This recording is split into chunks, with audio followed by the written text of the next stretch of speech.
know your worth. Yeah. Don't be afraid to walk away from a deal if it is not worth your time, if they're not going to pay you. This is your business. You get to make the decisions. Don't be afraid of that. Lean into that.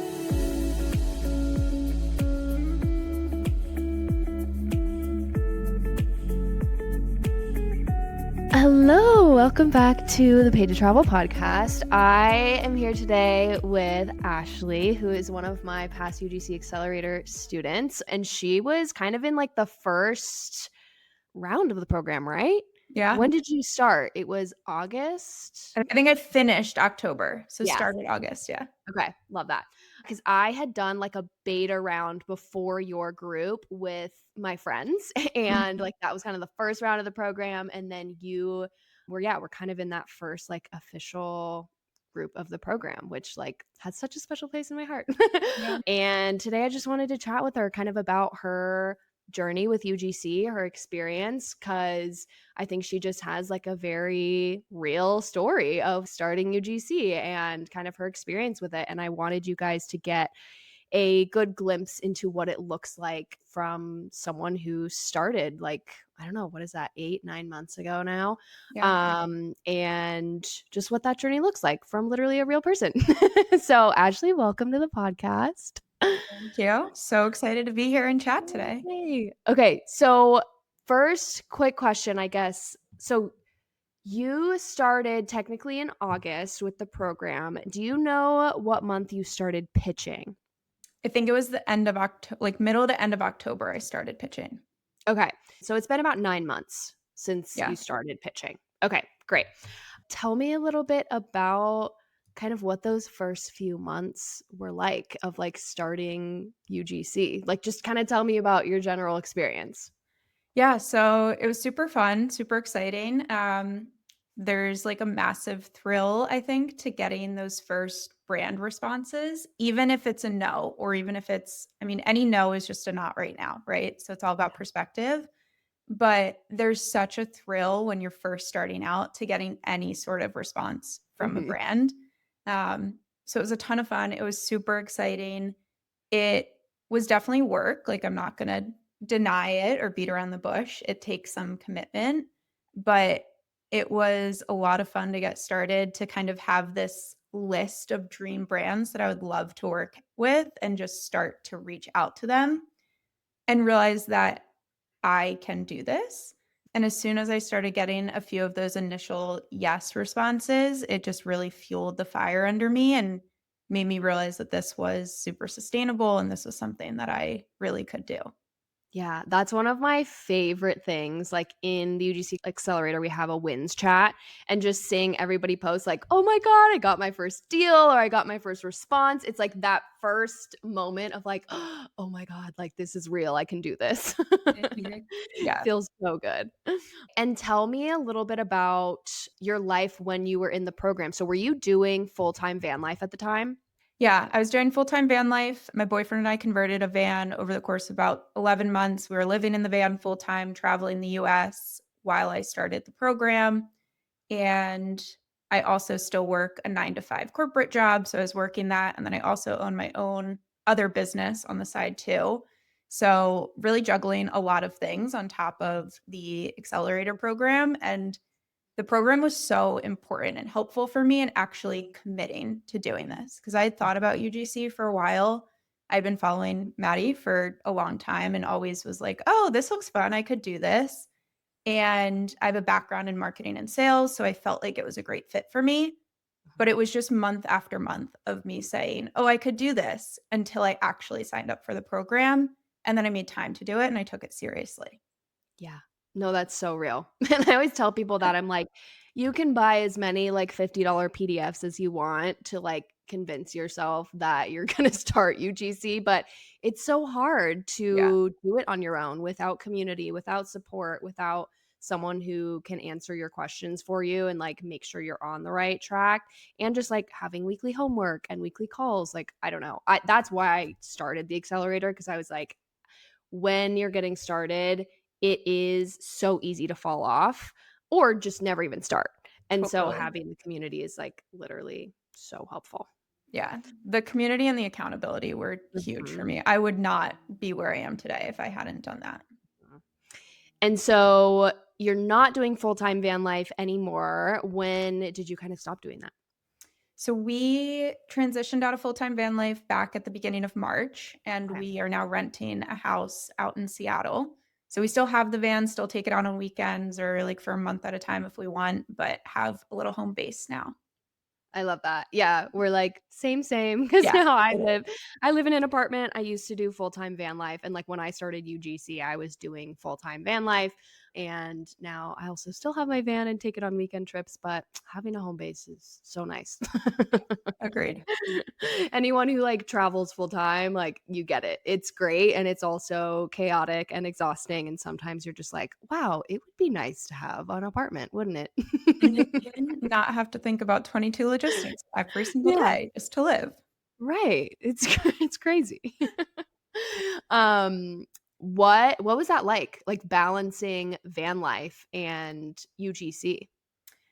So I would say balancing van life and UGC, one of the best parts about it was you're constantly in new beautiful places. So for filming, honestly, van life is like top tier. And it still really helps me. I still use the van for a lot of my content. It still appeals to a lot of brands. So it helps me kind of get my foot in the door with a lot of brands. But it definitely was a lot to juggle full-time travel and UGC of just making sure I had a place to pick up a package at, and Mhm. we traveled pretty quickly in the van, so it wasn't like I was always gonna be somewhere for even 2 weeks at a time, and brands partnerships really vary as far as sometimes you get a turnaround from a brand in a day and you sign the contract. Sometimes it takes a month or 3 weeks or 2 months. Yeah. So, it was definitely a lot trying to figure out, and in the beginning, I was pretty stressed of, wanting to give a really good experience to brands and have positive turnaround times and make sure that I was professional. And so I remember one of my first deals with a brand. I told them an address that I was going to be at for the next 2 weeks, and then they didn't respond back for like a week and a half. Yeah. And I was just like, "Oh my gosh, if they send it here, they're not like, I'm not gonna get it. I don't know what I'm gonna do." And I followed up with the brand a couple times just to say like, "Hey, I wanna make sure you know if you don't send it by X date, I won't be there anymore." But they just kind of took 3 weeks to get back to me, and it ended up being totally fine. They updated the address, the brand partnership went through, it was great, but it was definitely a bit stressful at times having to navigate that combination.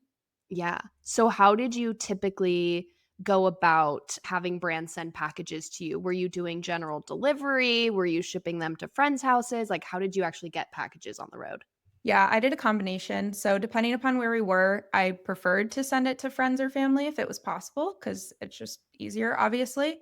And then I also did some general delivery or found like little local mail stations in small towns that we were in and then just went and picked them up there.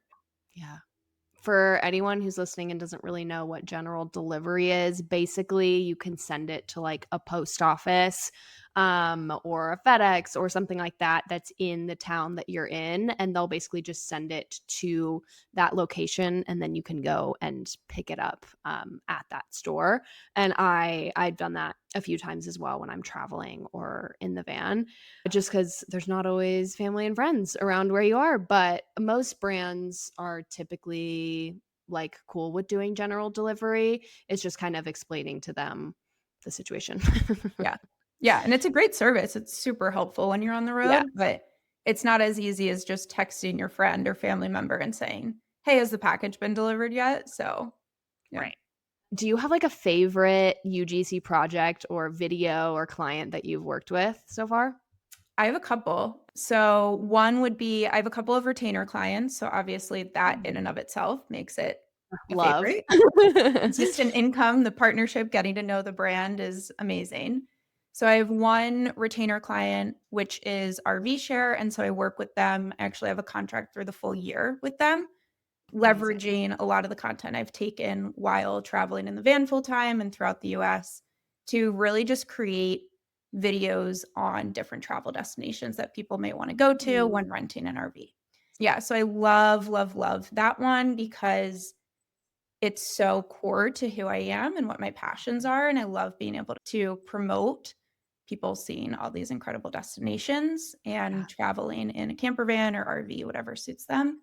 What a cool UGC job. Like, I feel like when people think UGC, they always think, like, physical products, and I always try to get people to open their minds to be like, there's so many types of companies out there that need UGC, and, like, this is a great example of that. Yeah. It's really fun to find more of those unique ones where it's not just the traditional Mhm. ship me your product and I make it for physical products. Yeah. So fun. I love Yeah. that. How have you kind of gone about getting your retainer clients? Like, how have those panned out? So I think it's really all about if you're able to get a brand on that initial discovery call, that's kind of your foot in the door. And Mhm. then asking them a lot of questions around what they're looking for and painting it as far as the value that you can bring them on a consistent basis. So Mhm. most brands don't just want a one-off video, right? They need consistent social content for both organic and for ads. And so Mhm. if you're able to get on a call, introduce yourself, have a person to person, like human to human interaction with them Yep. and understand their marketing goals, their needs, then you can really showcase how you can fill so much of that by being a retainer partnership. It for you creates the benefit, obviously, of consistent income. For them, it creates the benefit of consistent content. And it allows them to ensure that they can work more intentionally, more strategically with one creator to get better bang for their buck. And then obviously, I also pitch the perspective for the brand of I can give you a higher discount. I can give you a long term bundle discount by being a retainer partner of mine. So they Yeah. love that piece of it too. Yeah, it's a win-win for everybody, and I love that. I love how you explained that. Do you know how many brands you've worked with since starting I've UGC? worked with about 20 brands since starting. Okay. It's nice too because, like, I feel like people might see that and be like, "Oh, it's not a crazy amount of brands," but also it helps that you have retainer clients, and that's kind of Yeah. how I was too. Like, I've been doing this for 2.5 years, and I've worked with, like, I don't know, 70 brands, and, like, that doesn't seem like a ton over the span of 2.5 years, but it's Mhm. because 'cause I've had so many repeat clients that I'm like, I don't have to go and find new clients because I get to work with the same brands. Exactly. Yeah. Yeah. My favorite thing is I just submitted a video, I think 2 weeks ago, and it was my first video with the clients. They're not a retainer client. And the next day, they emailed back asking if I would do their next campaign. So that turned into a repeat Nice. client right off the bat, which again, it's not a new brand. So it's not adding to my 20 total brands, but it's Mhm. adding to my total videos. It's adding to my total income. It's a whole number of hours I didn't have to put into pitching them and establishing that relationship because I produced good content on the first time and they said, "Yes, we would love to work with you again." That is the best because when you're good at what you do and you understand UGC and you have good relationships with these clients, they come back to you and then it's so much less time that you have to spend pitching and finding brands and reaching out to them, and that's a game changer. And that's why I always tell people too, UGC gets easier with time Mhm. because you build relationships with brands, you get returning retainer clients, and that just eases your workload so much because a lot of the work of UGC in the beginning is just pitching your ass off. Yeah, it definitely gets easier, absolutely, and Yeah. the pitching decreases and the relationships are built up and it all just kind of works so seamlessly together. If you've enjoyed this video and want to continue learning about UGC, hit the follow button so you never miss a new episode. And while you're at it, give this video a thumbs up because the more you let YouTube know that you like my content, the more of my content it will give you. And the more I'll be able to reach new people and help them with their UGC journeys too. Huge, genuine thank you, and let's get back to the episode. So I would love, okay, kind of comparing maybe like your first 4 months of pitching in UGC compared to like these past 5 months or like couple months. Have you seen a difference in like how much time you're spending on UGC, how much money you're making? Like, I guess kind of take me through the process of when you started those first couple months as opposed to now. Yeah, so the first couple months, I was pitching a lot more at first, I would say. Mhm. And part of that was just because I needed to kind of get the muscle memory, I needed to get the experience, get more comfortable with it. I've been pitching a lot less recently, but it hasn't impacted my income Nice. because of those retainer clients and because I've improved my negotiation skills and because I've improved how I package content. So I'm pitching less, but I'm actually making the same or more money overall, which is great. Yeah. And it's really just back to the strategy of I've become better at creating quality content. I've become more efficient at creating quality content. I've become more efficient and effective at the brand relationship side of things. So it's definitely been I want to put more time into pitching again, because I would love to see things, like, double from where they are now, but Mhm. I just haven't had the time recently with Yeah. transitioning out of full-time van life, moving into a new state, new city, wanting to get acclimated, all of that, but it's been incredible that I was able to build such a solid foundation that it hasn't actually taken a hit to my income because of it. Yeah. That's incredible. And that's one of the nice things about UGC too, and something I love about it so much is like you get to choose how much time you put into it. And it's like, okay, great. I have currently, 10 hours a week, 20 hours a week to put into it. Great. That's what I'm going to do. And then down the line, if I want to take this full time or I want to put more time into it, I know that my income will double. Like I'm like Yeah. confident in my skills now that I know the path and like if I wanted to do that I could, but it's so flexible in terms of if you want to do it part-time, do it part-time. If you want to do it more, do it more. But that's what I actually love about it because it kind of fits anyone's lifestyle. Yeah, absolutely. I think I've made about 16K from UGC so far, and Okay. about 13K of that was since February. So I've decreased the time, but I've increased the outcome, the revenue from Yeah. it overall, so it's a lot more Okay. efficient. So 13K since February, you said? It's like over 5 months. That's great. What is that Yeah, like?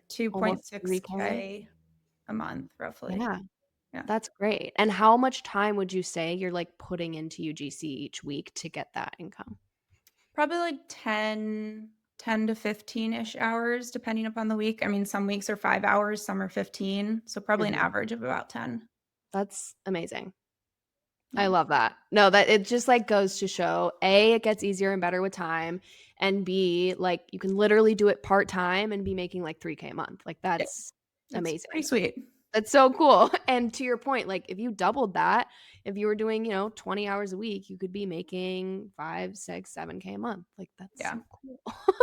I just, like, love talking to people about it because 'cause I'm like, "Wait, no, I love this so much." Yeah, there's so much potential. It is so Yeah, cool. there really is. Do you have any other, I don't know, I guess things you wanna share about your UGC journey or anything like that that I kind of missed? I think the biggest thing that I recommend for new UGC creators is to be consistent with your follow-up. I Mm, have started coaching 2 of my friends who wanna get into UGC, amazing. and yeah, it's been super fun. I love mentoring, helping other Yeah. people, and allowing them to learn from my Mhm. mistakes and my learnings and my successes. Yep. But in coaching the 2 of them, I have realized how much they don't think they need to follow up, and I keep getting questions of, "How long does it take to get a response from a brand?" And they'll have only sent them 1 email a month ago. And I'm like, "There's no Mhm, way you're gonna get a response from that brand." Like, it's not you, it's not that your pitch was bad necessarily, it's not that they don't like your content, mhm, it's that they get a million of these pitches, and it falls through the cracks. mhm. And so I think for new UGC creators, just understanding that that is the norm and that is what you have to do to secure these deals, it helps get you more comfortable with that. And there's obviously so many ways you can do that efficiently with different pitching softwares. So, absolutely use those. Do not just send 5 follow up emails through your Gmail. That's ridiculous. Yeah. Um, the follow-up is truly just so key, and then this is said all the time, but it's said all the time because it's so important, but know your worth. Yeah. Don't be afraid to walk away from a deal if it is not worth your time, if they're not gonna pay you, if you are really excited about a brand or collaboration and it's lower than your rates, you have the ownership to make that decision if it's worth it to you, which is awesome. But at the end of the day, you can also buy that product and go make more money on a different UGC partnership. Right. So I think the ownership of recognizing that this is your business, you get to make the decisions is so empowering. So don't be afraid of that. Lean into that. Oh my god, so empowering. And it's such a good point, and I'm curious to ask you this question of like what I don't know, what kind of like life skills or mindsets have you gained since starting UGC? Because I feel like people don't realize this, but like UGC is basically starting a business. Like you Totally. are starting something and you gain so many life skills through starting UGC. And like I always credit UGC for really helping me with my like entrepreneurial mindset and gaining a lot of confidence in myself, knowing how to know my value, know my worth. And like it's led to so many amazing things in my life that I'm like, oh yeah, like I gained a lot of those life skills through starting UGC. Like, have you kind of experienced that a little bit? Yeah, definitely. I mean, it helps you with business skills, with your entrepreneurial mindset. It helps you with your confidence, like you said, helps you with your speaking. You're not doing Mhm. public speaking, but you're getting on conversations with brands and you have to pitch yourself, right? I mean, there's so many other creators out there. So you have to be confident in the value that you bring Yeah. and why they should work with you. It's Mhm. also really helped with that, like, scarcity mindset, and I know, Maddie, this is something that you preach all the time, but there's never going to be too many UGC creators. There are so many brands out there, and really getting into the space has shown me that and shown me that other creators are not my competition. They should be my support, my encouragement, and I can learn from them, they can learn from me, and supporting other UGC creators only helps me because Yes. when I see somebody else's UGC ad out there, if I engage with that, that shows the brand that UGC works. So we are not each other's competitors. We are absolutely 100% each other's support systems. And we should Mhm. be doing that. We should be engaging with all of the UGC content that we see out there because it just is like a circle of helping each other. Mhm. Um, so I'd say that's been like the biggest mindset shift for me because I definitely coming from like the corporate background have always felt more of that competitive mindset. And so realizing that UGC creators are not at all my competition and they are seriously my support has been such a positive but really important mindset shift. I love that so much. And yeah, you know that I preach that. It's just like we are our biggest assets and there is no competition. And I see it from the standpoint of like, if let's say you and I pitch the same brand and they work with you over me. I'm like, "Okay, that means that you're their person and I wasn't." And that's Mhm. okay. Like it doesn't really speak to anything other than they resonated more with like your personality or your lifestyle or whatever it is. And that's what's so great about UGCs. Like we are all so unique and different and just like normal people. And Mhm. so brands are just going to resonate with different people more or like I'm going to resonate with a certain audience more than a different UGC creator who's pitching them. And that's good. And like leverage who you are and your experiences and your lifestyle when you're pitching brands. And like the right brands are going to find you. You're going to find your brands that are perfect for you. And that's where you build those relationships that then turn into long-term clients, retainer clients. And that's where like the magic happens. Yeah. I was actually thinking about this the other night. I was watching Owen Wilson's new show on Apple TV, and I don't know why this is where my brain went, but I was like, UGC is just like being an actor or actress, right? Like, if I saw Owen Wilson in a super serious TV show or movie, I would be like, what the heck is he doing here? Like, this is Yeah. not meant for him. This is not his role. Like, he's not the right fit.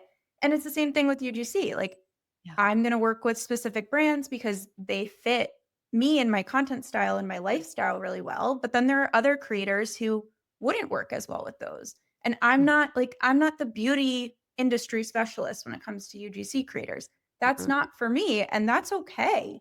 But there are so many UGC creators that are incredible at that. So it's all just about finding what your fit is.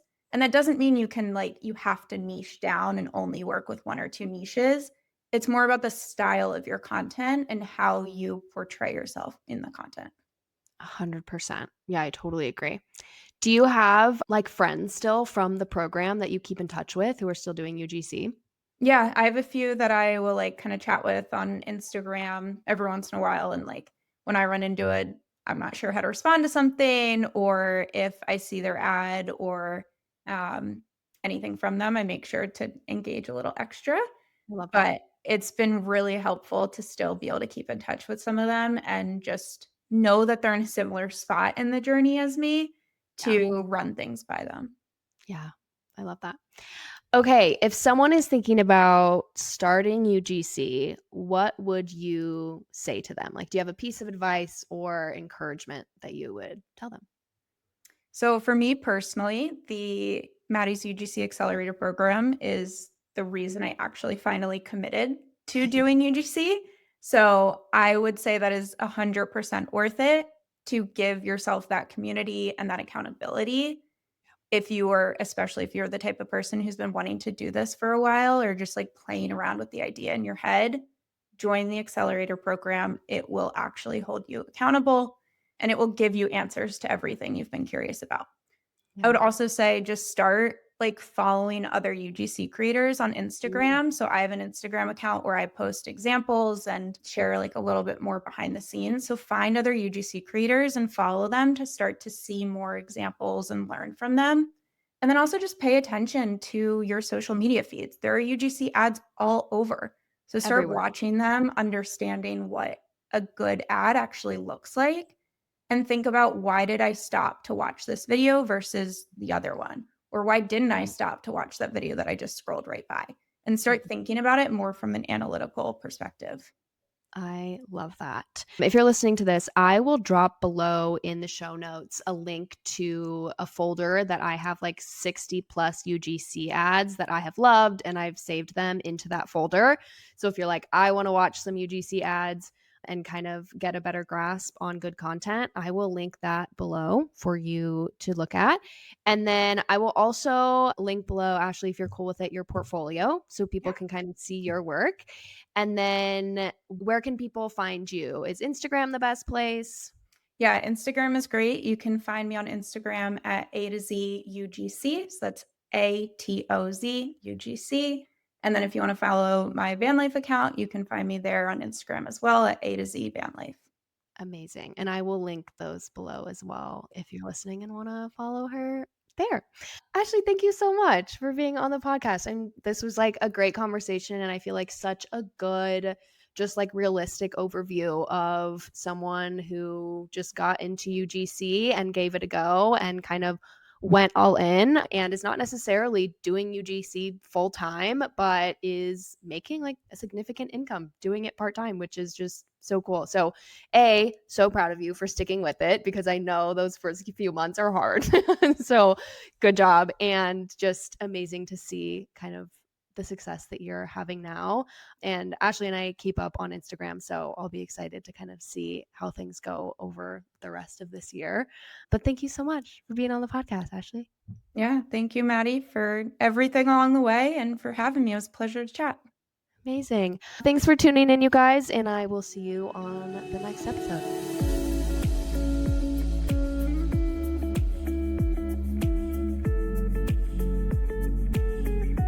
If you want to become a UGC creator and get paid to travel, then my UGC Accelerator is for you.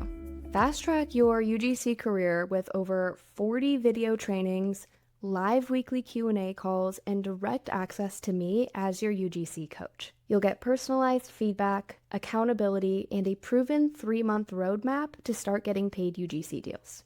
Plus, an active community of over 100 other creators also on their UGC journeys. Some students have earned over $2,000 in UGC deals within weeks. And I have students like Lene, who quit her nannying job just 4 months after starting the program because of UGC. Or Katie, who's made over $12,000 in her first few months of pitching. Plus, there's a no-brainer guarantee. If you don't make back your investment in the program, I'll give you a full refund. So if you're ready to take UGC seriously, click the link in the description to learn more.